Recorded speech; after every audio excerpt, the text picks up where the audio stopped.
Hello, everybody. We're entering the world of couldn't you do as a court eunuch in ancient China? And no, it's not cute. It's strange and chaotic. You will not sustain 10 minutes before you are crying or fined in barley. Imagine waking up each day and walking into a beautiful palace filled with gold and other luxurious items. But you will never get a chance to enjoy any of it. You will have nothing for your inheritance. And you won't get to have a candlelit dinner and roses moment. You'll just be hanging in the royal court, running errands, standing in silence, and serving the emperor. They have no weapons, no power, and oh, they are never going to have a normal family, too. Before you get settled in, like this video and subscribe if you want. Only if you enjoy what I do here, though. Please share your work location and preferred time of day below. Extra credit if you're working while watching this video.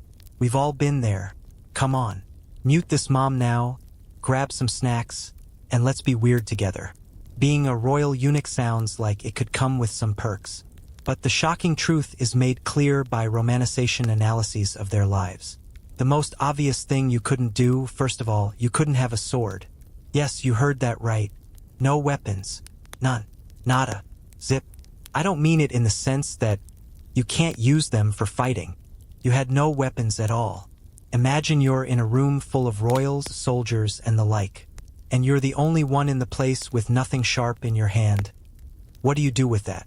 You can't go stabbing up the place because your bits are gone, which also means whatever power you once had to defend yourself is gone, too. You're there to serve, not protect, and that's how it was. Historical scholars regularly debate as to whether this disarmament was merely a "you're biologically incapable of rebellion" move, or whether it was actually intentional as a psychological control mechanism to ensure ever-subservient eunuchs were constantly reminded of their place. Some say the emperors intentionally did this so that no rebellion or palace coup could occur among these powerful servants. Honestly, it's both. Think of what could happen if any one of these eunuchs had some decent weapons, a bit too much influence, and a grudge. Yikes. Now, we're not just talking about no swords for defense. It was prohibited for eunuchs to possess any military power or organize any uprising because you cannot overthrow a dynasty when you are simply a glorified butler with zero muscle.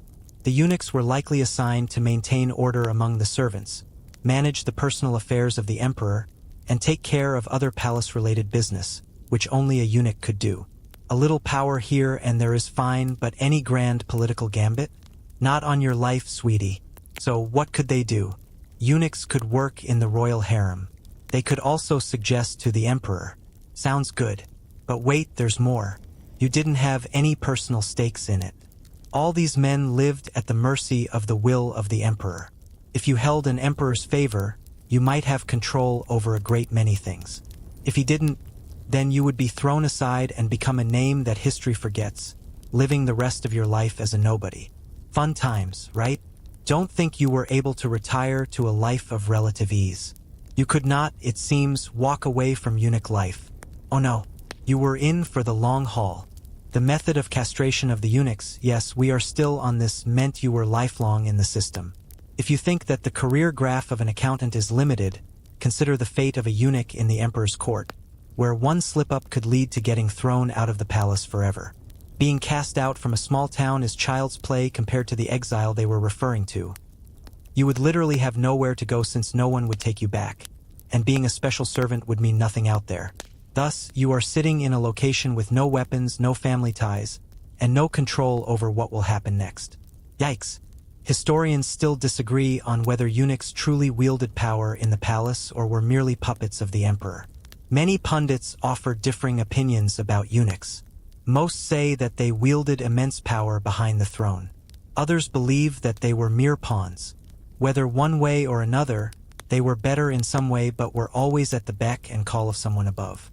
Anyone looking to create an empire will learn a sobering reality lesson worthy of sadness. You probably thought being a eunuch meant you had to serve the emperor with dignity, right? But wait, here's the kicker, you surely wouldn't have kids. Yeah, that little reproduction thing? Not in your job description. So, you may be thinking, well, duh, they can't have babies, there's a major physical reason for that. Well, let's go on. It's not just about biology.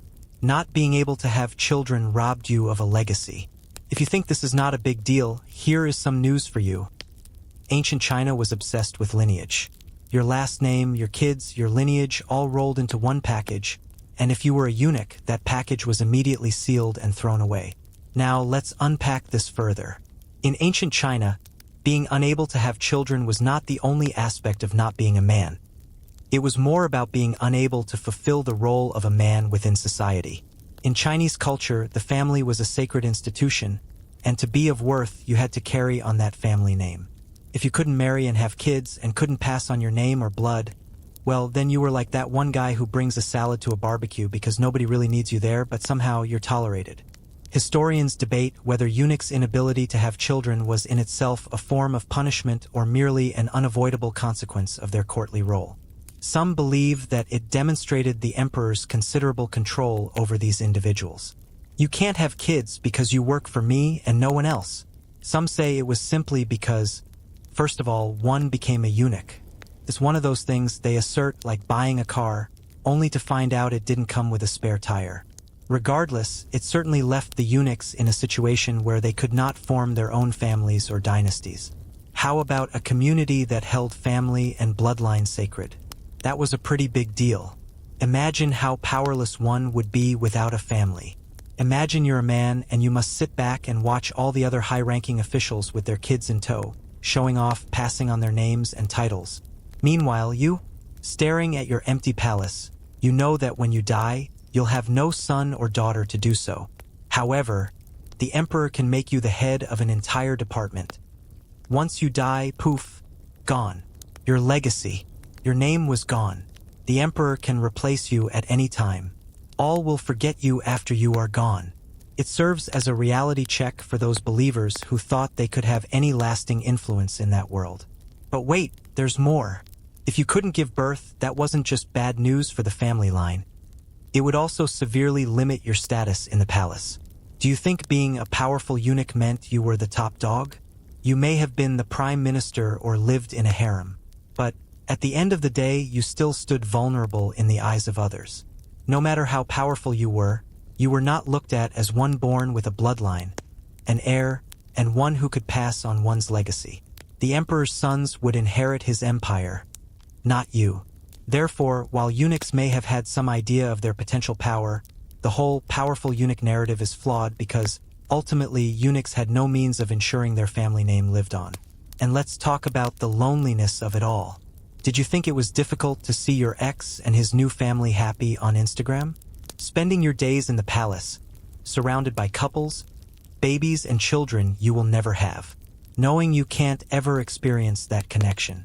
It is not just about being child-free. It is more about being denied one of the most essential things that made one a man in that society, of creating life, passing on one's blood, and carrying on the family. In ancient China, that was a big deal.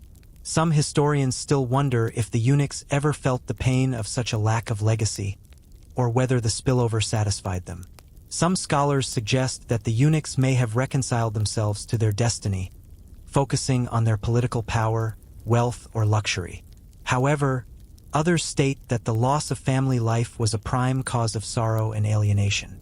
Whether they were born unable to procreate or were made that way through castration, eunuchs failed to build any empire. And for the ambitious ones, that was a massive hurdle. So what could you do as a eunuch? You can be one of the most powerful people in the emperor's court, but never be the emperor and get a legacy.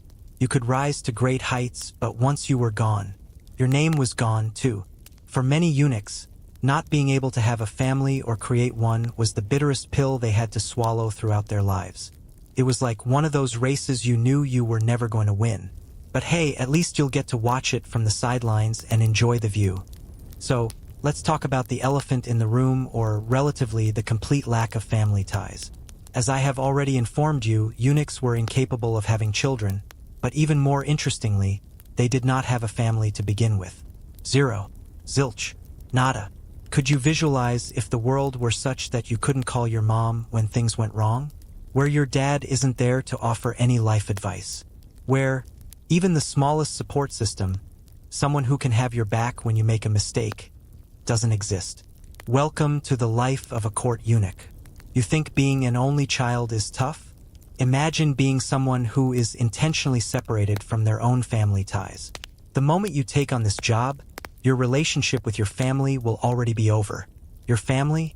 Gone. Your children? Also gone.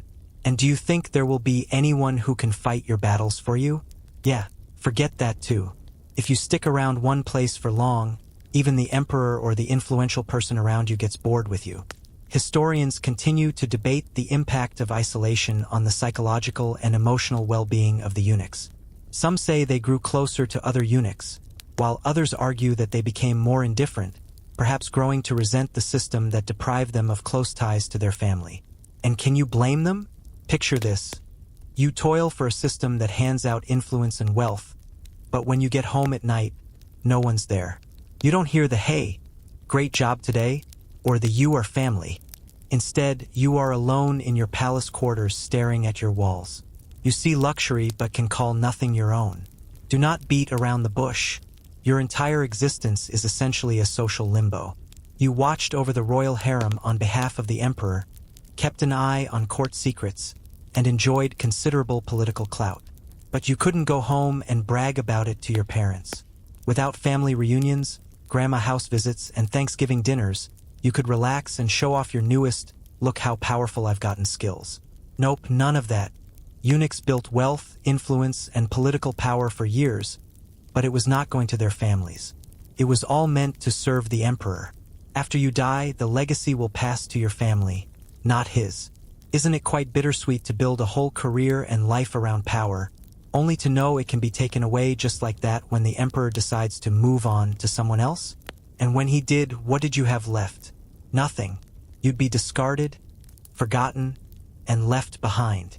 The darker thing is that as a eunuch, you can't even have your own family who could defend you. If you were on the wrong end of the emperor or the emperor's family, there would be no one to fall back on. The emperor could dismiss you with a wave of his hand, and you had no relatives to turn to for help. Your only backup network is powerless. You are at the court's mercy, and its politics can change your backup job instantly. You've got no cousins to call on for support, no uncles with connections to the powers that be, and no aunties who may give you the odd bit of wisdom. You're literally alone in this game. And the sad irony? You'd most likely be with the families of the men who controlled your life and career. You're an important person serving as somebody's right-hand man, but you have no one in your life to share your knowledge, wisdom, or possessions with, nothing of your own to call a legacy. Historians cannot agree on whether their lack of family attachments made eunuchs crueler in their functioning or made them more susceptible emotionally. Some theorists believe that eunuchs were made more complicated by being cut off from their families, which would make them less empathetic. Because they had no one to fall back on, they had to rely on their own cleverness to maintain their positions. However, others argue that by isolating these people, it may make some eunuchs even more isolated and more desperate. After all, not being able to create a dynasty or pass anything on only worsens their condition. Being rendered a eunuch wasn't just a loss of reproductive ability. It was a loss of connection to the broader world. No family meant no roots, no foundation, no safety net, and that's a pretty crushing thing to think about. Imagine waking up every day and realizing that the comfort of a family and a sense of belonging will never be yours. You were forever a servant, a pawn in someone else's game. No matter how prestigious your social position, there will always be that sense of anxiety. You're not really part of the family. You'll never be one of them. Moreover, this statement was both politically and emotionally shocking. They must have been very close to the emperor, whispering in his ear, handling sensitive matters in the court, and so on. But in the grand scheme of things, they were always one bad decision away from being ousted. One political shift and it was over. Since they had no family connections to support them, they had no brothers to fight for them. They were confined in a location where loyalty was the only thing in their possession. And this, too, was at the mercy of the emperor's mood. Historians still debate whether eunuchs really felt the weight of this isolation or if it was something they accepted as a part of life. Some claim that formed families to counter the oppressive efforts of families, yet formed families among other eunuchs with whom they lived, leading to psychopathic-like characteristics. But either way, the eunuchs' lack of family certainly affected their behavior in the imperial court. Having power and influence is one thing, but when there's no one else around, what's the benefit at all? Here's something exciting about a eunuch: how they engage in romantic relationships. As you may already know, you are unable to have children, and you are kept away from your family, left to attend solely to the emperor's needs. But what really takes the cake is that you won't find love if you thought you would. Do not expect romance, you would be disappointed. There will not be any accidental sparks. There will also not be any walks through the royal gardens at night or any confessions in the stars. Nothing. Zilch. Nada. Your personal life? That's just as empty as your family ties. When the emperor was busy with his harem of ladies, eunuchs were forbidden from getting involved in anything that provided even a hint of romance or sexual element. You thought being single was bad? Imagine being in the royal court and having the express order that you could not have any romantic bond. They were not merely celibate in conduct. The court's order firmly forbade it. Having a crush wasn't an option without serious trouble following it. I mean, think about it. What if you couldn't even flirt anymore without losing your job? You'd be out on your ass, no questions asked. And forget about even thinking about a potential partner. The punishment for a eunuch could be severe if he looked at anyone. Think about a few years of banishment from court, or even worse, being cast into oblivion with no way back.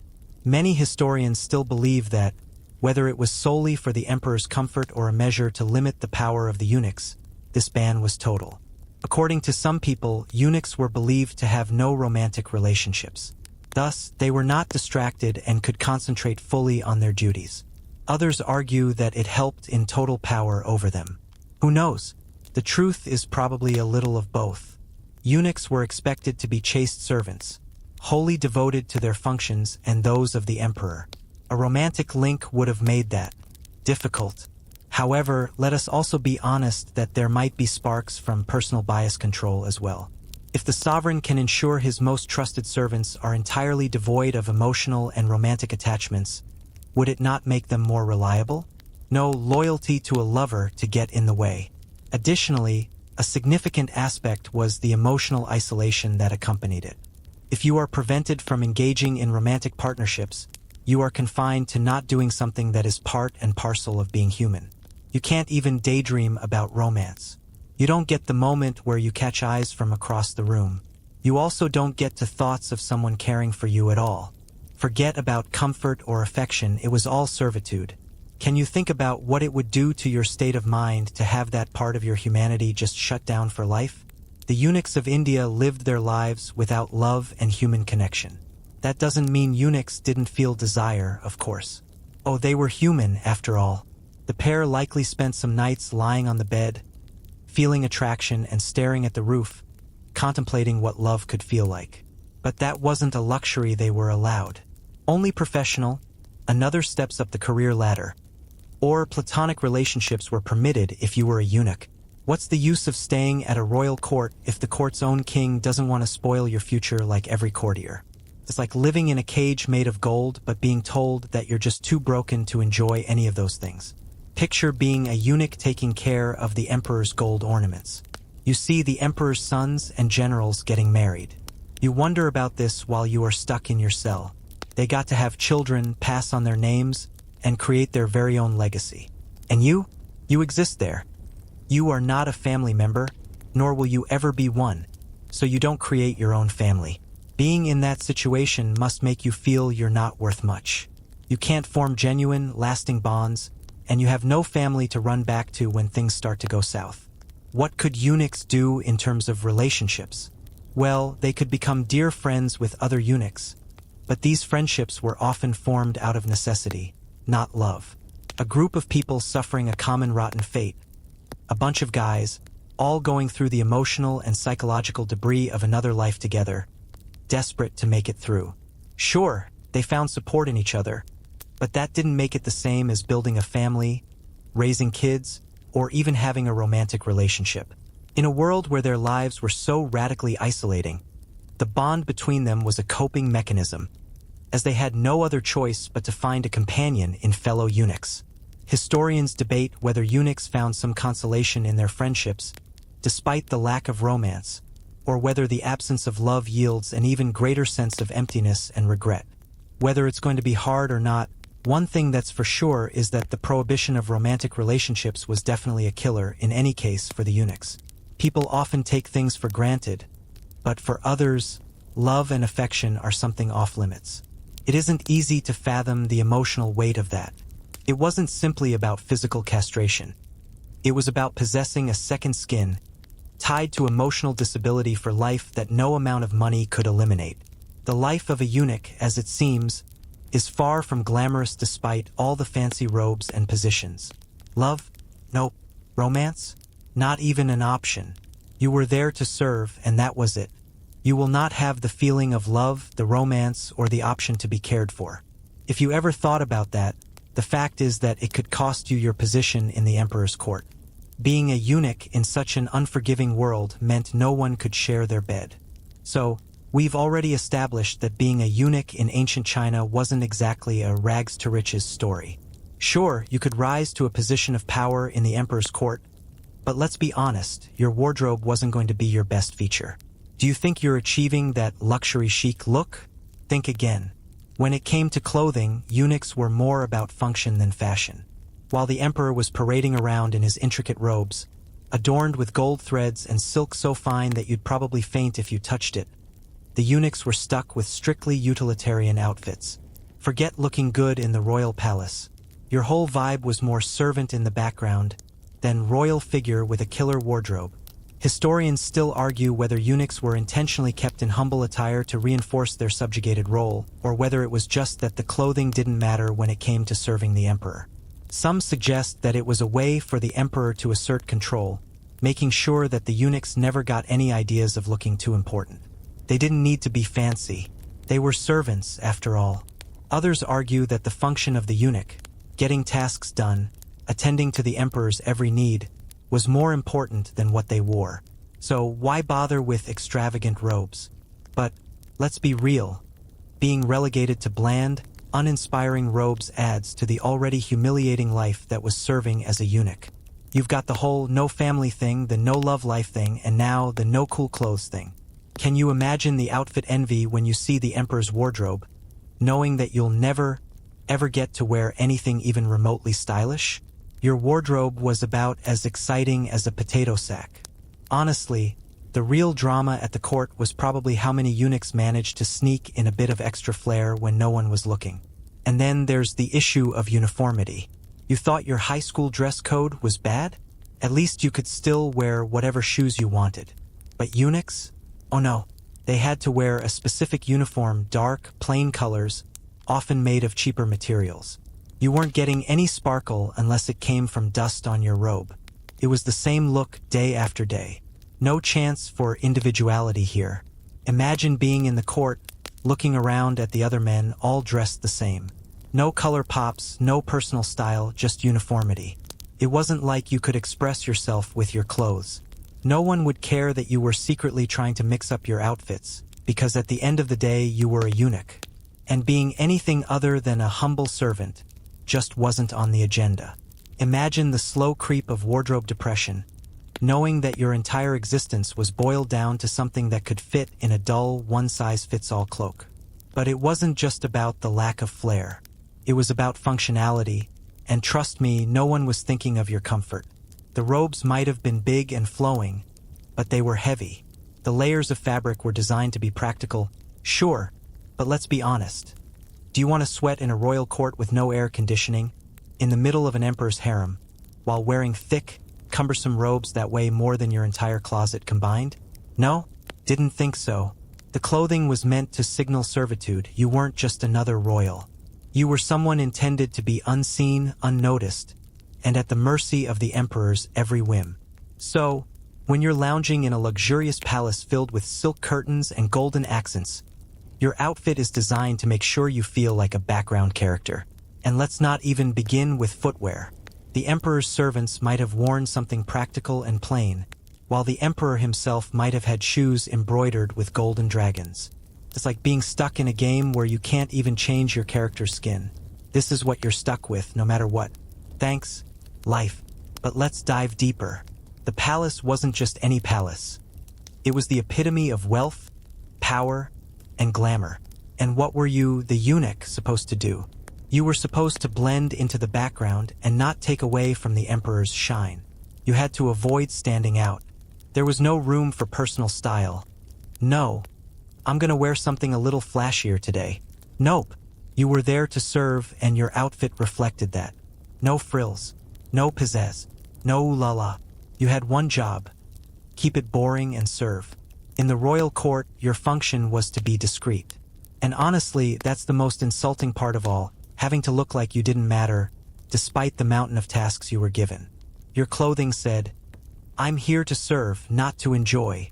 Sure, you may have been working with the emperor's most precious items or guarding his inner chambers, but you looked like you were just there to clean up after the real action. Historians still debate whether this lack of personal style was a sign of respect for the role of eunuchs or a way to keep them in check. Some argue that it was an effort to prevent them from feeling too special. After all, you're just a servant. Others think it was simply a matter of practicality. Either way, one thing is clear. The eunuchs' wardrobes were a physical manifestation of their position in the court. Powerful? Yes, in some ways, but don't expect to look the part. You can control a court, but you can't look good doing it. So what did you get as a eunuch? No kids, no romantic entanglements, no family legacy, and definitely no stylish robes to take the edge off. Welcome to life as a eunuch. Sure, you might have been serving at the emperor's right hand, but at the end of the day, your clothes couldn't even make you look like you were enjoying the perks. Okay, so the other thing you definitely couldn't do as a eunuch in ancient China was to voice your opinion. Can you imagine witnessing all the drama at court, sitting in the front row, yet not being allowed to say a word about it? Those juicy political conspiracies, backstabbing, royal nonsense, and you nod and feign ignorance like you don't have an opinion about anything in the whole wide world. You're just an extravagant butler with no say in what's going down now. You want to jump in and say, "Hey, maybe the emperor shouldn't marry a 13-year-old? Just saying?" Nope. Your job is to stay silent and do your job. You're there to serve, not to challenge the power structure. If you had an opinion, guess what? Don't let the world know it, or lose your position at a speedier pace than execution. Being close to the emperor may lend you leverage in some cases. Perhaps if you whispered in his ear, made suggestions, he would go your way. Well, forget it. You don't get to shape policy or suggest strategies. Your role involves serving the people, keeping a low profile, and ensuring the emperor's bath is extra bubbly.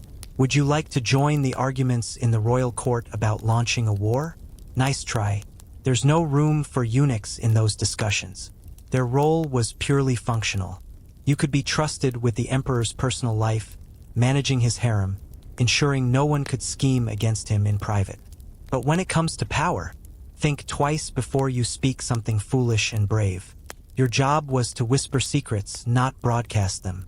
Historians still debate the extent of power castrated princes had over the emperor. Some say that eunuchs were very powerful because they were always near the emperor, allowing them to influence decisions in their favor. Some think they were just tools, so they helped gain approval but not strong enough to change anything. Who knows?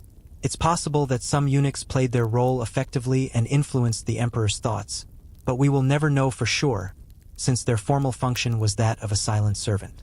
The eunuchs knew who really ran the emperor's court: the generals, the ministers, the high-ranking officials.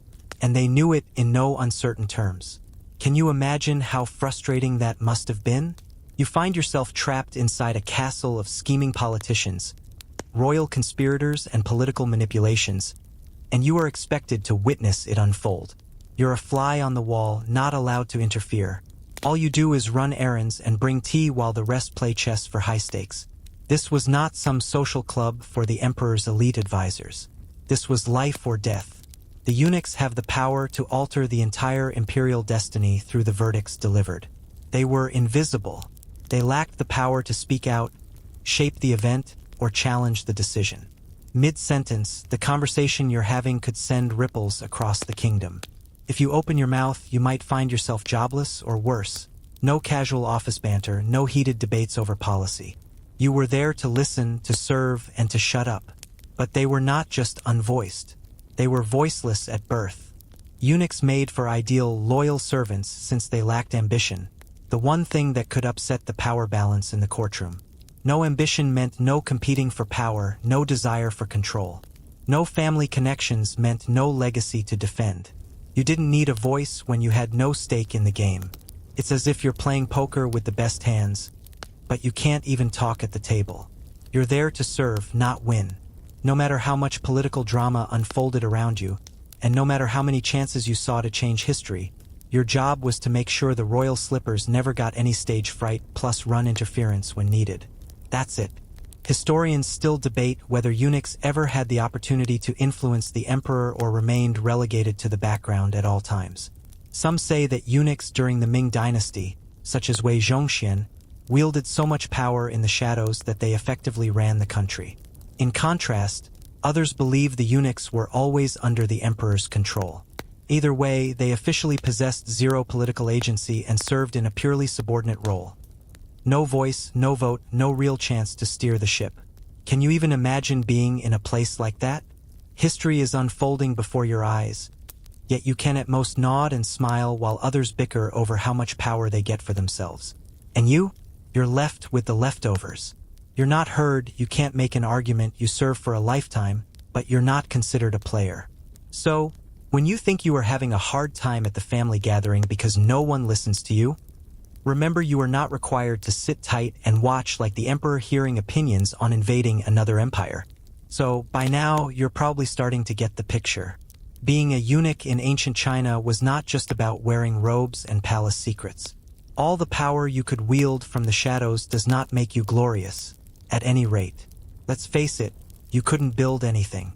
You were not the empire's engine, but rather a gear within its machinery. It was not the duty of the eunuchs to make their own world, but to maintain that of the emperor. Forget about ruling an army or having your own dynasty. Your empire was largely about attending to the emperor's personal affairs, maintaining stability, and, most importantly, ensuring the emperor lived as long as possible, with plenty of happiness and enjoyment. That's it. You were the best behind-the-scenes bureaucrat ever, but you were never going to be the emperor. Day in and day out, you find yourself in the palace, witnessing the powerful men around you grow their fortunes, their armies, their influence, and you focus on serving them as they build their legacies. Although you may have had some power at times, could you ever become the emperor?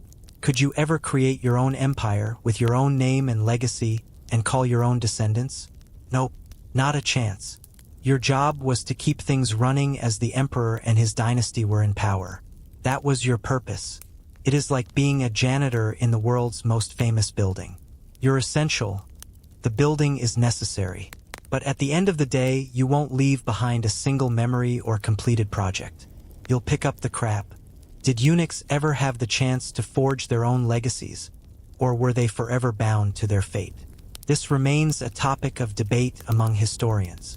According to some people, eunuchs enjoyed considerable power during various periods in China, and they might have attempted to create their own spheres of influence, only to realize that they too were subject to imperial will. Some say that any power they held had only a temporary lifespan, without lasting effect. They could not pass down their power after all.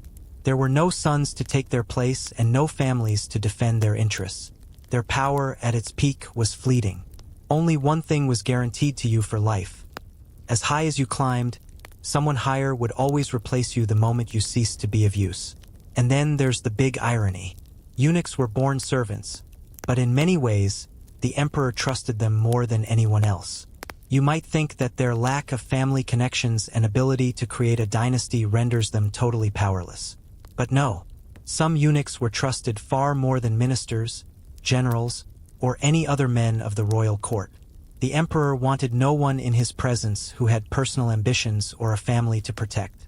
So what do? You will have someone who is ambitious and has already lost everything. But that didn't mean these eunuchs weren't powerful.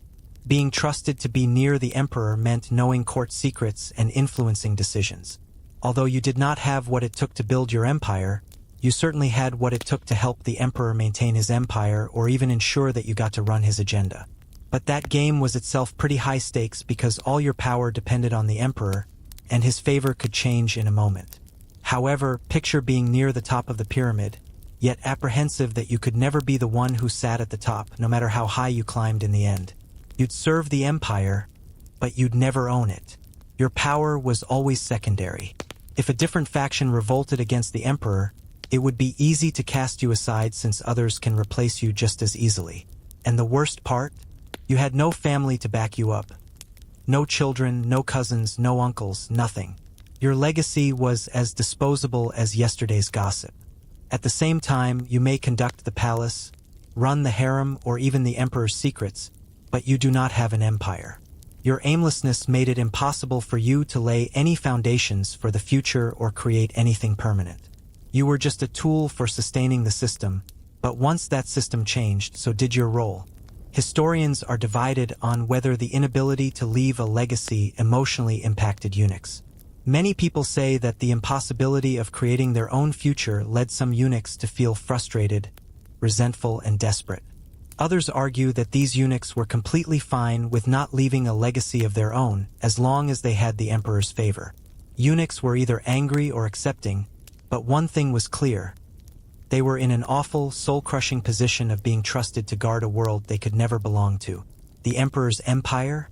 That was the one legacy you could never touch. So what could eunuchs do?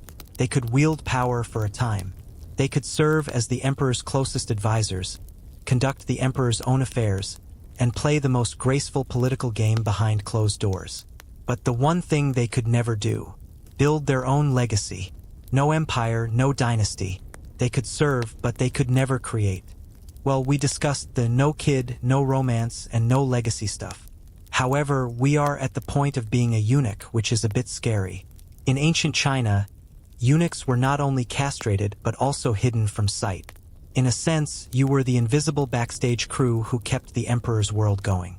You were the person who opened the curtains, moved the lights, pulled the strings.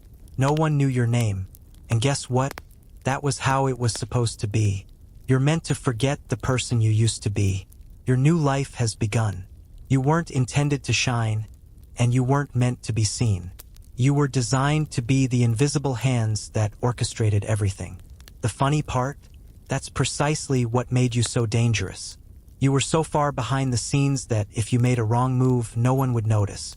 The entire palace would crumble, and they wouldn't know where it went wrong.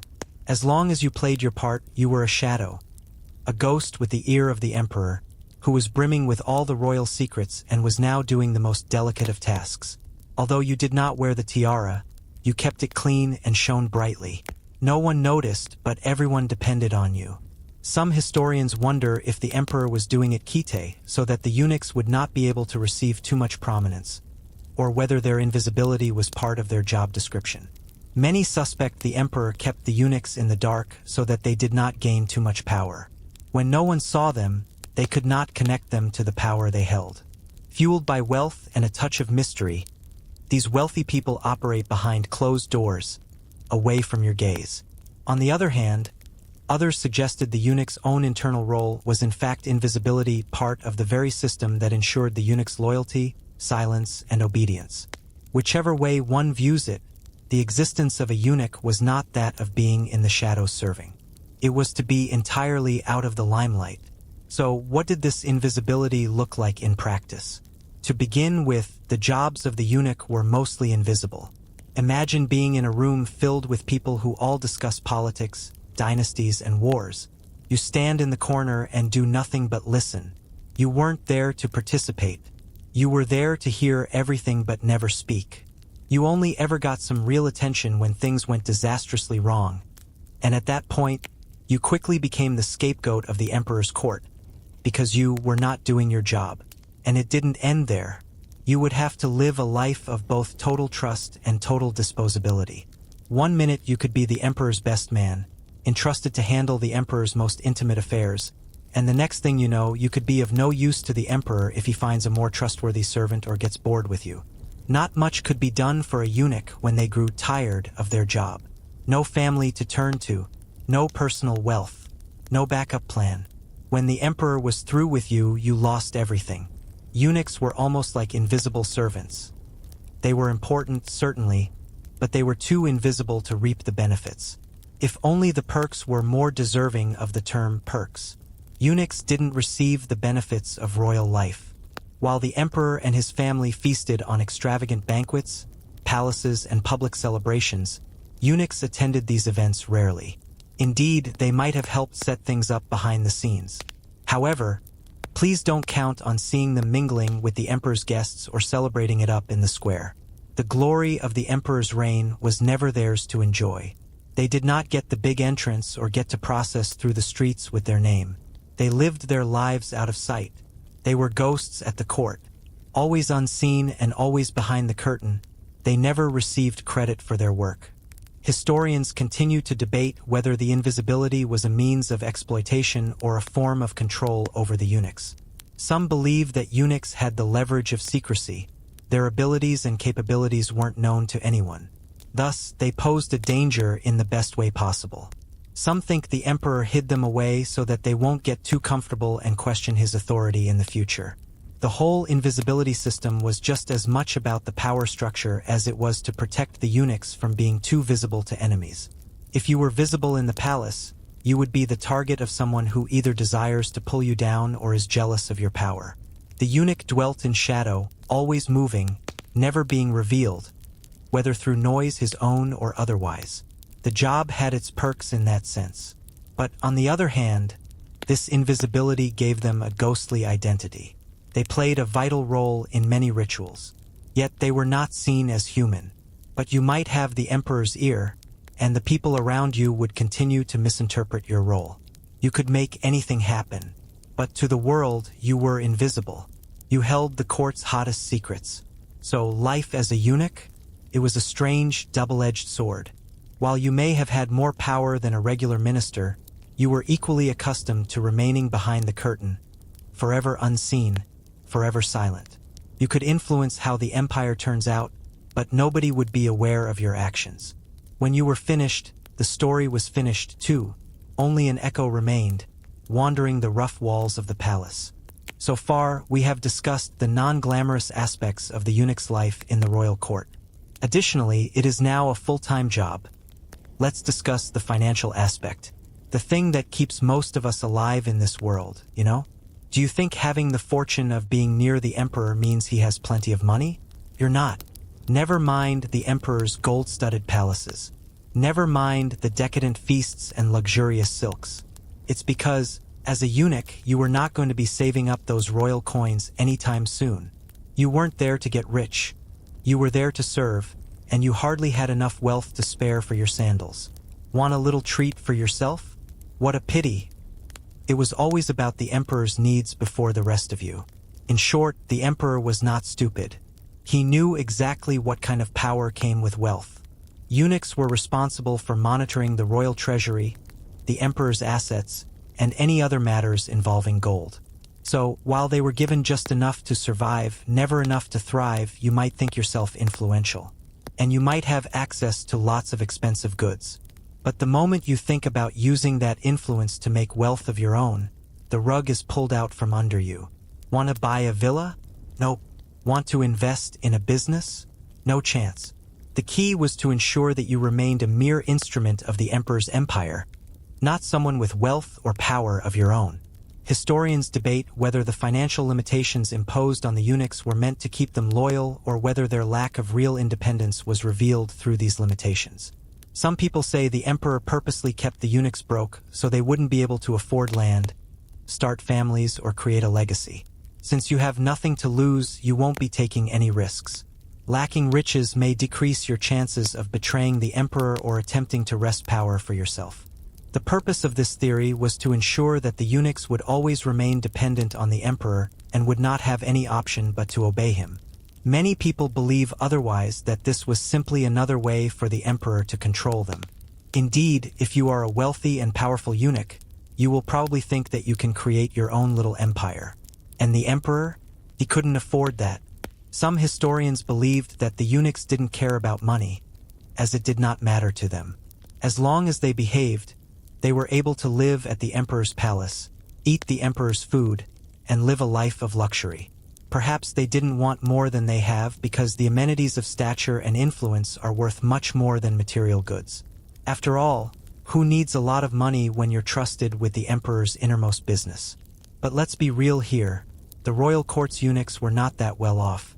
They led a comfortable life, but not one that would prevent them from starving. Wealth is controlled, measured, and limited all the time. You had a taste of the royal lifestyle, but only if you continued to play ball. And speaking of rules, let's talk about the royal perks.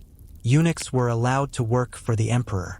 Although it was a grueling job, the benefits were worth it. He could receive a luxurious robe, but it was nothing compared to what the emperor would wear. A few fine meals and a place among the emperor's inner circle were also possibilities. But what didn't you get? You didn't get to keep any of it. Want a lavish palace? Too bad. Despite being entrusted with the emperor's wealth, none of it went home with you. The emperor had ownership over all the wealth, which meant every grain of it was off limits to you. Want to spend the night in a golden bed with silk sheets? Not happening. The emperor may have given you a room with a comfy mattress, but in the end, only royalty stays in the palace. You were there to serve, not to enjoy. Although you may have been a powerful authority in the court, your wealth wasn't quite an evident sign of it. Let's discuss what would happen if a eunuch attempted to save some money for himself. Not only could you not get rich, but if you ever tried to start accumulating anything for yourself, you could be accused of corruption. You were already in a very vulnerable situation. To start piling up gold or investing is considered an act of defiance against the emperor. Your role was to serve the empire, not yourself. If you were to try to pull off a little side gig on the side, like making some investments or getting some outside cash, you would probably get branded a traitor and lose it all in a heartbeat. Do you plan to buy a house in the suburbs of the city for retirement? Nah. More likely, you'd be sacked and thrown out of the palace with nothing more than your bag and the experience of serving those in power. Historians continue to debate whether eunuchs were happy not to possess wealth or if such a state of affairs angered them greatly. Some believe that the eunuchs were content to live in the emperor's shadows in return for enjoying some power and proximity to the royal family. Some people think that they became irritated at not possessing wealth, which was constantly reminding them of their role as invisible, underpaid servants, and made them feel as though they could never truly own anything. With no family or wealth and no dynasty, you have worked a lifetime to keep the emperor's world while yours remained bare. So what could you actually do as a eunuch? You might have objected to this sort of arrangement, particularly as you took on more responsibilities over time. Unless you gently turned it down in a clever way, nobody would trust you further. In fact, some people believed that your family's wealth was ill-got. Your life was about serving, not accumulating. You were the emperor's servant, not one who one day could sit on a throne of your own. You never had anything, but you could sit there until the emperor told you otherwise. It's a pretty grim insight when you realize that everything you worked for could vanish the instant you fall out of favor. You might be thinking, okay, the eunuch life sounds pretty sad, but they had some powers, right? For close to the emperor and had influence, that must count for something. And yes, you are right. Although eunuchs possessed tremendous power at times, they did not hold it for long. Being a eunuch was like riding a power wave that was always going to crash at the worst time. You can be at the top one moment, conspiring with the emperor, managing the royal harem and running the court of law, and then just the other day you are booted out of the palace faster than you could say palace coup. Power was like a revolving door for the eunuchs. You could have it, but you could never hold on to it. Let's break it down. The emperor called upon eunuchs to manage highly sensitive sections of court life. They were entrusted with his most personal business, his most private secrets, and details of the royal harem. And in return for that trust, eunuchs gained influence. The focus of the empire's most powerful man was on them. In some cases, they enjoyed more political clout than generals or ministers. However, their power was always precarious. Just one move that the emperor doesn't like, and wham! Down goes your career, like a rumor in the court. Historians debate whether eunuchs were truly powerful or merely puppets, often practically invisible at the time. Some believe that eunuchs controlled everything from military decisions to the royal succession, while others argue that they were always at the mercy of the emperor's decisions. In either case, one thing is for sure. Once the emperor deems you unnecessary, you are finished. And there was no coming back from that. Your influence evaporated as quickly as it appeared. There was no "I'll mount a comeback." Your power was tied to the emperor's good graces. You had no control over the system. You were part of a system. If the system shifted, you went with it. So imagine this. You're a eunuch at the height of your power. The emperor trusts you. You are behind many decisions, running the show behind the scenes. You think you're on top of the world. Your power is not the same as that of the emperor. Without that, you're just a temporary player in a game you can't win. The emperor wakes up one day in a bad mood, or one of his ministers gets in his ear, and all of a sudden, you're out. They no longer have power, influence, or a lavish lifestyle. You could be thrown away as soon as you appeared, and no one would blink an eye. The palace workers who spoke your name now forget it. And the worst part? There's no second chance. You can't just leave the palace and return with a bang and hope to take your place. Once you're out, you're gone. Goodbye, legacy. Goodbye, power. Goodbye, everything. Let's discuss the emotional toll of this constant turnover. You can go from the king or queen of the hill to being last in line. Think about all that you have left. One slip up and you'll be out of the loop. You may have enjoyed the emperor's trust for many years. However, you might always consider which political crisis would ultimately throw you overboard. You were kicked out as soon as your utilities expired, regardless of how well you served or how much you contributed. It was like living on the edge of a cliff every single day. Of course, there's a lovely view, but just one misstep and you're plunging into the abyss. Many historians are currently debating the extent to which eunuchs influenced the decisions of the emperors. Certain people believe that they were key players who made and broke empires behind the curtain. Some say that they were merely puppets, the emperor's instrument, to carry out his orders and nothing more.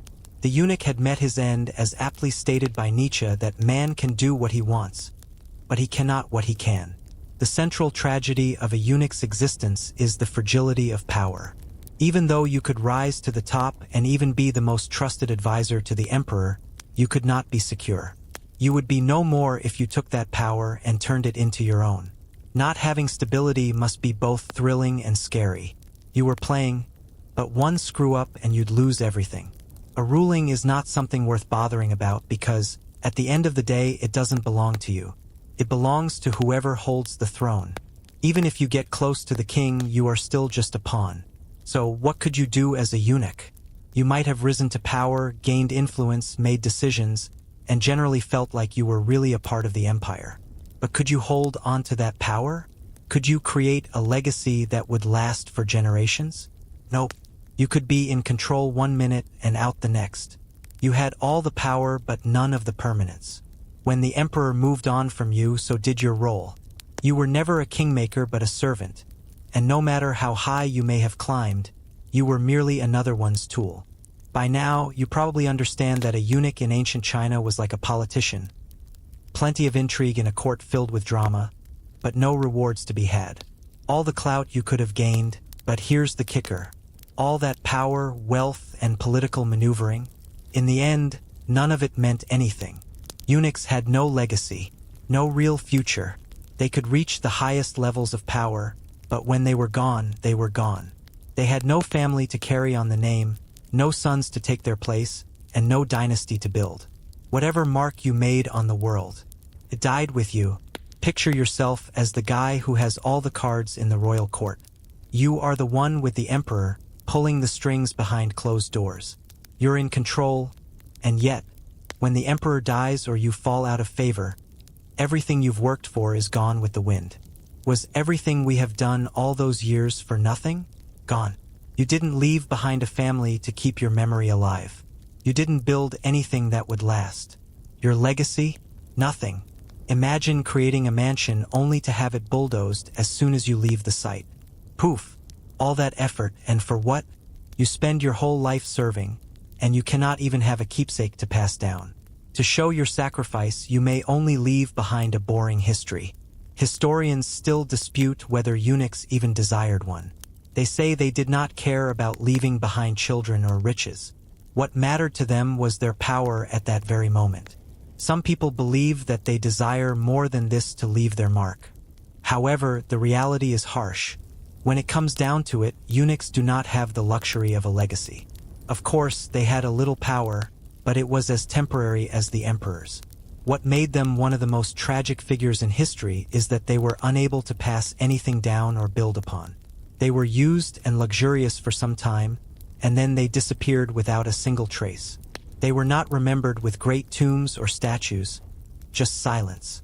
Let's now examine their impact when they create no legacy and how that feels. We're not talking about a simple, "I'll never be remembered" second kind of sadness. It's the kind of existential crisis you only have after you've built up some influence and wealth and then realize it was all for nothing. If you didn't have a family, your name wasn't important. The emperor's family was what mattered. It was the children of the general who would get elevated to ranks. You were a stepping stone. Even if you were the most powerful eunuch in history, you'd still be forgotten in a generation's time or two. Consider this. The emperor's favor could determine your whole identity, your worth, your place in the world. The second that favor was revoked, you were nothing. Though you had served a mighty king, in the end, you were nothing but a footnote in his story. It wasn't important how big you were at the time, you weren't ever going to be remembered. It must have been equally brutal for the eunuchs themselves. Maybe they rationalized that their job was to serve the emperor, and that was good enough for them. However, there was an inner acknowledgement that nothing they created would last. After the emperor's reign, it would all be swept away. I have no family to carry on my work, no grandchildren to brag about, and no legacy to leave behind. When the next emperor came in and decided the eunuchs had outlived their usefulness, they were gone, replaced, forgotten, with no way to pass down the wisdom or power they had accrued over their lifetimes. Can you imagine how empty that must have felt? It is indeed sad to be right about everything, but knowing you cannot keep it? Did historians err in saying that eunuchs were forever damned by their actions? I'm not sure. Some people believe that they knew they'd never be remembered, so they accepted it. After all, their situation in life was defined by their service. Some eunuchs might have resented the influence and power they earned in the royal court. It only lasted as long as they lived. Regardless, the eunuchs were still in a dilemma, as the emperor and the powerful trusted them. But their lives would be snuffed out once they became useless. It's like climbing a mountain, but there's no peak. There's only a fallback. Their lack of a legacy does not just mean personal vanity. It means something about their humanity. Eunuchs were not free citizens. Their lives were defined by service. People did not see you as a man who could build a future. You were expendable. Your name wasn't your own. Your power wasn't yours. And when you died, so did everything that came with you. When the emperor left, when the court left, the eunuchs would leave and fade away. So what could eunuchs do? They can wield power, dictate royal decisions, and live luxuriously. But at the end of the day, none of it mattered. They couldn't build a legacy. They couldn't pass anything down. They were here for the service, and when they would go, they would be of no more value than a figure in a history. It was not about leaving without a legacy. It was about living without a legacy, knowing that everything you built will disappear at your death. Alright, let's get real for a second. You were a tool, not simply a servant residing in the emperor's palace, as a eunuch. And the rules? Oh, they weren't for you. Do you think you can roam around and act like you own the place? Think again. The palace wasn't yours. It was not about your comfort, your choices, or your ends. It was all about not rocking the boat and keeping the emperor's world on the rails. The palace? It was a high-stakes game where you had to play by someone else's rules, and breaking them? Well, that could cost you everything. Having your every move watched is a strange thought. But what if you faced that? You will face swift and severe repercussions the instant you step out of line. If you want to voice your disagreement about a given issue, no matter how small, like, maybe let's question the king's marriage choice, you get shut down. Hard. Although you may possess power in the shadows, you are never allowed to be the power. Eunuchs in Imperial China often wielded considerable power, particularly in political maneuvering. Yet, no matter how much influence they had, they never managed to control the emperor. The court's political framework always constrained their actions, meaning their behavior was always within the parameters permitted by the emperor.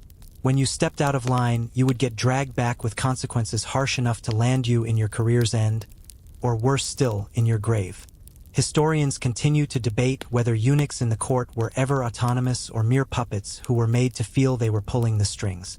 Some believe they had considerable control over the palace's operations. Others think that they were mere puppets that the emperor took out when he wanted to. The court's rules didn't belong to them to bend. That much we know for sure. It doesn't matter one bit if you're a grand eunuch or some lesser servant of royalty. You still are a servant and not a player. Your thoughts didn't matter, what you wanted didn't have value, and your free won't exist. Your role was to execute, not to decide. Just imagine the irritation of knowing that you could have stopped it all from happening. Whether it is preventing a fight between royals or suggesting turning back, just imagining the possibility makes me annoyed. You could advise, you could inscribe in the emperor's ear, but your advice meant nothing without the emperor's nod. You never had the power to make decisions, and this aspect of eunuch life possibly did eat away at them the most. Even when granted a position of power in the court, they remained trapped in a system that wasn't theirs to begin with. And let's not forget the politics of it all.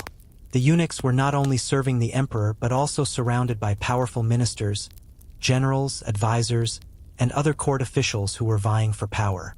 There will be one person present who cannot compete for any of it, even if they are in the ideal position to influence the emperor.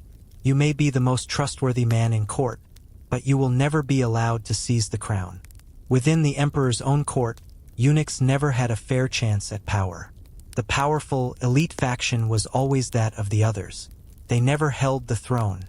They were only the ones who made things work for the empire, albeit from the back. And speaking of rules, there were tons of them. It was worse than don't break the emperor's trust. There were other protocols and laws you had to follow, too. The conduct of eunuchs was governed by a series of protocols that they could not contravene. For instance, how one calls the emperor, how one enters through the court, how one sits at court gatherings, etc. There was a rule for everything that all else had the luxury to ignore. You'll find yourself out of favor, banished, or worse, with just one mistake. You're part of the court's political game and cannot ever change the rules or escape them. Historians continue to debate whether eunuchs held any power or authority in this system or were merely intended to serve. Some people thought they were powerful behind the throne and that they convinced the emperor to do what they wanted. Other people believed that they were misused and helpless under the emperor's control, as well as other political people. No matter which community they were a part of, the eunuchs had to play within someone else's framework. Suppose the emperor thought you had overstayed your welcome, or if a new power rose in the court, you're done for. You were entirely at the mercy of changing politics. Similarly, your authority depended on how much the emperor trusted you.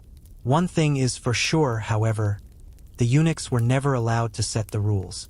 They were never able to build an empire of their own, never a dynasty. They were always dependent on somebody else's support, the emperor's favor, the surrender of rival factions in the court. And, as we've seen, one misstep could end everything. So, what could eunuchs do in this system? They could serve. They could advise. They could influence behind closed doors. But they could never rule. They were limited by the system that prevented them from stepping outside of. They were never able to challenge the emperor's authority. They were never able to create one of their own. The eunuch's life was not one of merely obedience but of abject submission to a system that could never be changed. The chance to escape your life is not one you were ever realistically going to get.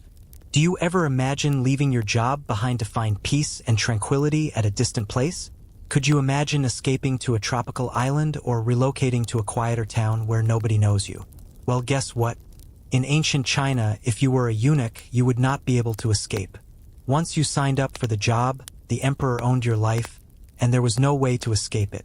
You get no days off, you can't quit your job, you can't even take a breather. You're locked in with no exit plan. The only way out was when the emperor decided you were no longer of use to him. Believe me, you did not want to be in that position. The worst part? Once you were a eunuch, you were stuck in that role. You could not escape the palace to seek a new job or a life outside it. It is impossible to build a future without serving the emperor. Once you were castrated and became a eunuch, that was it. There would be no, I'll take a break and figure things out. No, maybe I'll go start a farm in the country. You were, in essence, locked into a lifetime of service. Client Coach empowers female entrepreneurs and businesswomen to advance in their careers. We help them become prominent speakers, educators, and leaders. But guess what? There wasn't a self to fall back on. You had no family, no wealth, no legacy to depend on. You would have nowhere to go if you were thrown out of the palace. Did eunuchs ever think about running away or leaving the court? Historians debate. Some believe that the eunuchs were so firm in the system of politics that they had no desire to escape from it, as it was the only life they knew.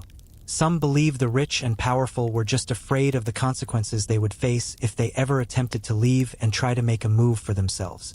Either way, the concept of freedom was alien to them. Although some eunuchs were quite powerful and held strong influence in the court, they themselves were also caught in the trap.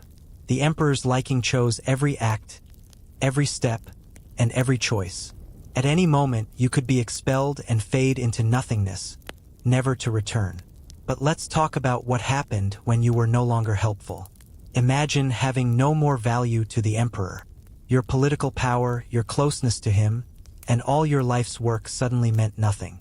If you fell out of favor, you had no fallback plan. You could not launch a business venture. You could link up with other influential families. You could not leverage familial associations to extract yourself from a mess. You were alone.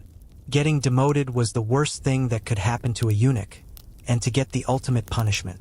In effect, being demoted meant losing his status and everything he had. Luxury, status, grand robes, and meal plans are gone. Once a trusted companion of the emperor, now nothing and no one in the world. It was as if I had been erased from the historical record. You can be replaced by the emperor just like how locks change, just like they can change locks. Your lifetime of service? Gone in a second. But the worst part is that no one would be able to save you. You would begin your life outside the palace with no resources, no friends, and no family backing you. What are your thoughts now that you recall when you had the most power you ever had in your life? You were a ghost. You have nothing that belongs to you, nothing to bequeath, and no family to carry on your name. No one remembered you were a footnote in the palace history. It didn't matter that you could once decide things. No one remembered that you could once whisper in the emperor's ear. You were just discarded, shunned. Historians still debate whether the eunuchs ever had any real sense of autonomy, or whether they spent their whole lives merely hoping the emperor would not turn on them. Some might have thought they found their purpose in playing the role of a courtier, accepting being chained to the emperor for life. Either way, eunuchs were trapped. They never got away, never left, and never regained their autonomy. All their efforts were to sustain the empire of the emperor in whose kingdom and for whose kingdom they battled. Additionally, eunuchs spend their lifetime serving a master or mistress. This would be a full-time job running the palace for the rest of your life. You might work day and night to oversee everything for the emperor and ensure the emperor's family is protected at all costs. But at the end of it all, none of it mattered. The moment you were gone, the system continued to run. The emperor would find someone else to take your place. And if the emperor died, well, good luck. The next emperor might forget the previous eunuchs who served before him in the court.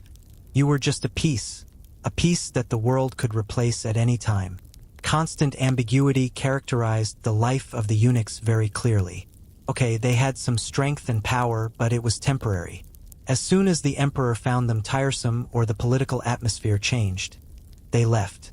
They devoted their lives to serving, but they didn't have control over the service they provided. There was no retirement for a eunuch. There were no golden years after years of hard work.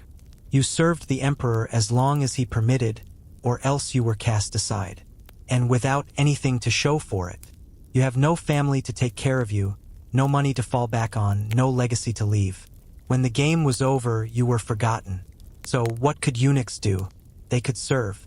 They had the power to achieve power and promotion and enjoy the good life only as long as the emperor endured. The moment the emperor no longer needed them, gone. No wealth, no family, no future. They were trapped in a lifetime of service with no escape. Now we're getting to the real heartbreaker. Everything you worked for in your life, that influential person you have become, your whole life vanished within a second. You see, being a eunuch wasn't about permanent power. It was about temporary power. Think you've made it? Do you think you're untouchable just because the emperor trusts you and has more power than anyone in court? Oh, how quickly things can change. At any moment, the whole house of cards is going to fall. You could become the emperor's favorite man one morning, but then face exile the next day. If you rose to power, do not think that you can stay on top. After all, it was a fickle thing in ancient China's imperial court. When the tides turned, it was the eunuchs who felt it first. So, what happened when the eunuchs fell from power? Not just a quiet exit, but more of a cliff dive into anonymity. Certainly, eunuchs could be among the most powerful figures in the court, able to influence policy and control access to the emperor, but when they lost favor, they were done for. The politics of the royal court could be deadly. No one was safe, and positions could change quickly. You could be banished, murdered, or simply pushed out of the way. It all depends on whoever comes next. A different emperor, new alliances, or a coup within the palace could destroy it all. Your name?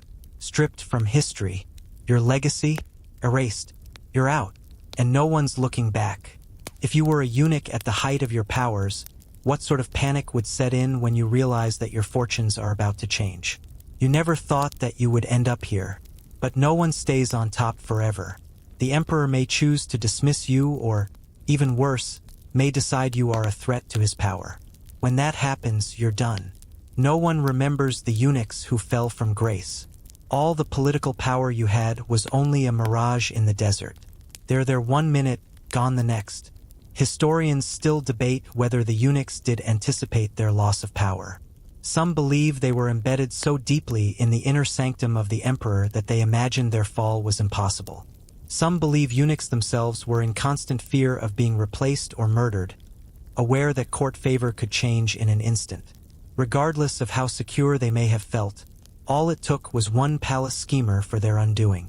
The court functioned through power tussles, shifting loyalties, and the emperor's mood, designed to reflect that turbulent nature. Your skills aren't what got you an important role.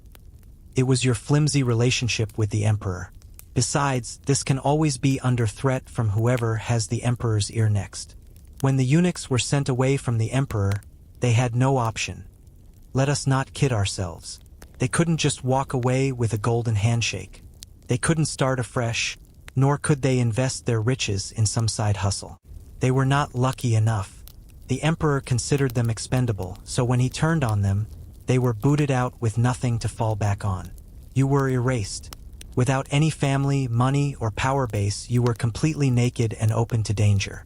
The eunuchs seemed to have put in their best efforts to build an empire that no longer exists. Their entire existence depended on the emperor's favor, and once it was gone, they became unemployable. In some cases, eunuchs who were cast out had nowhere to go. They were basically told to disappear from the palace, their world. After being removed from their posts, they lost all their connections, their families, and their wealth. It wasn't like they could retire and live in peace. They had no safety net. While you had power, you could have influence, comfort, and a rich appearance, which made people think so. When you were stripped of power, it was no longer justice but punishment that left you to wander the streets. Think about the psychological impact of all this. One day you may feel high up in the world, but the next, thrown into nothing. The instability must have taken a considerable toll emotionally. The ever-present worry of losing everything, of being forgotten forever, and of realizing that nothing we do makes any difference, because there is no legacy to pass on. No children to inherit your position. No family to fight for you if things went south. You operate on the conditions of a political system over which you had no control. And that was a lonely existence. There is much controversy among historians over whether eunuchs ever felt secure in their position. It is thought that they were so closely linked with the court's power structure that they became lazy and felt untouchable. Some scholars argue that eunuchs lived in constant fear of losing favor as they had become aware that their survival rested entirely in the hands of the emperor. Regardless, their lives were ever so unstable. Power was never theirs to keep. It was always a balancing act, always at the mercy of the emperor's whims. So what could eunuchs do? Influential figures in the community could exert significant influence from the back row, behind the judges. But that power was only temporary, so once the emperor got bored with them, they became nothing like before. Initially thought of as the most trusted individuals in the court, they were ultimately disregarded, deemed expendable, leaving them with no hope for tomorrow. Although they controlled at different times, they never held power. A life when you never knew what would happen, and where your life chances changed at a moment's notice. When that happens, you don't have anyone to help you. You may now have some idea of what the so-called benefits of being a eunuch in ancient China were. We've examined their lack of legacy, wealth, and relationships, as well as the utterly merciless system that determined their fate. Let us answer the million-dollar question in the end. What can you do as a eunuch? Let's face it, once all these events have taken place, you'd be wondering whether or not there's a bright side to this servitude.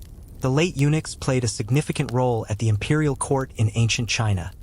Despite the numerous downsides they may have faced, they had a purpose. While it may not have been the type of purpose that allowed them to build empires, hand down family legacies, or leave a legacy carved in stone, it was undoubtedly an essential purpose for this imperial society. Eunuchs formed the inner circle of the court's political system because they were closely associated with the emperor. They enjoyed a close relationship with the emperor and made important decisions regarding his life. The emperor's right hand were to control everything, from the harem to palace politics. The emperor relied upon his most trusted eunuchs to carry out delicate operations. These operations included managing palace affairs, the emperor's personal affairs, and informing on the emperor's family. Some eunuchs, I guess, were also really good at it. In a world filled with chaos, they needed to be sharp, calculating, and have street smarts to survive. They were the silent power brokers of the imperial court. If they played their cards right, eunuchs ran the harem, managed the emperor's finances, and could even make military decisions. All of this, of course, depended on the favor of the emperor, which would vanish the second he no longer believed in you. Some eunuchs lived a life of luxury if they were on good terms with the emperor, that is, until they fell out of favor. But let's not sugarcoat it too much. No matter how much access they have to power, eunuchs are never really powerful, as they are the tools of the powerful. Emperors, generals, and even ministers deploy them as needed. And if a eunuch's political skill ever surpassed their loyalty to the emperor, their death was soon underway. Due to the emperor's whims, they were disposable and replaceable. They had the opportunity to impress the powers that be and gain significant influence as well. However, they could also end up in the waste bin fairly quickly. For every eunuch who became famous, dozens met a tragic end as soon as they had outlived their value. Historians continue to debate the extent of power the eunuchs actually held in the court. Some argue that they were essential to the empire's operation. Others say these elites were little more than pawns in a game of politics. Eunuchs were integral to the royal court and essential members of the royal household. But that role? It was not a lasting arrangement and was constantly under threat due to the emperor's mood and palace politics. Eunuchs can have power, but that power is always in danger of collapse. However, it should be noted that although eunuchs were incapable of building their empire or leaving a legacy, they did leave behind a shadow of their existence in the history of ancient China. Though their lives revolved around service and sacrifice, they undoubtedly played a pivotal role on that day. They played a significant role in history without getting the credit they deserved. So what could eunuchs do? They could serve at the emperor's side, wield influence, work in the palace, and play a part in the workings of the empire. Nevertheless, they could never really make a mark in history. They were powerful, but they were always disposable. They were influential, but they were never in control. They served, but they never owned. It's tragic, really. The eunuchs were like the hidden cogs that make the empire machine turn. But when the machine broke down, they were easily chucked away without a second thought. In their lives and crafts, they were defined by others. They could rise high, but when they fell hard. While they had the power and influence that stretched for many lifetimes, it was worth nothing when it was over. While you ponder over your own legacy, though you may not be a eunuch of the emperor, you at least get to leave something behind that you have created. You can build your own identity instead of living beneath someone's empire. Your future? That's yours to make.